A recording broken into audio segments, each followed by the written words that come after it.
पनवेल महानगरपालिकेची प्लास्टिक बंदीच्या अनुषंगानं धडक कारवाई। 3500 किलो प्लास्टिक जप्त करत 25,000चा दंड केला वसूल।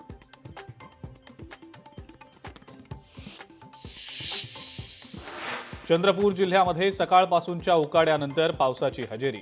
तापमान 42 अंशांवर तर संध्याकाळी मात्र पाऊसधारा।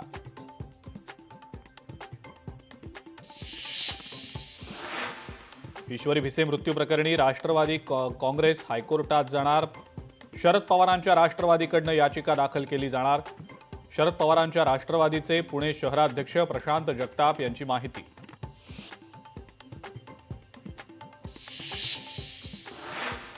राज्यातल्या 21 जिल्ह्यांमध्ये होणार 65 बाजार समित्या। नव्यानं स्थापनेस राज्य शासनाची मंजुरी।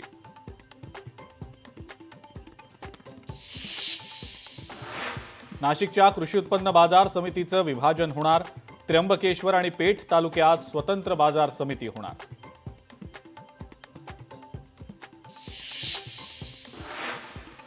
सांगलीतल्या झरे इथं 1.5 एकर आंब्याच्या बागेला अज्ञातांनी लावली आग। आगीमध्ये संपूर्ण बाग जळून खाक।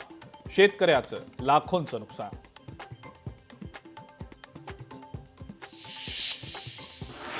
नाशिकच्या द्राक्ष बागांना मोठा फटका।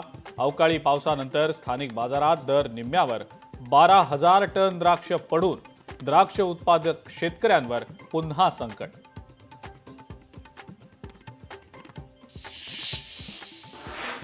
कल्याण जवळच्या बल्याणी ते टिटवाळा दरम्यान केडीएमसीची धडक कारवाई। रस्ते आणि फुटपाथवरची 136 अनधिकृत टपऱ्या केल्या जमीनदोस्त।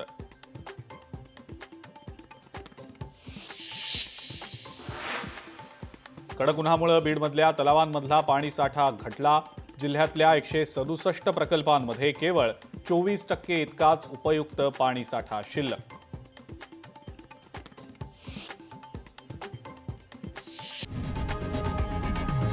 लोकशाही मराठी ऐका, पहा, जागरूक रहा।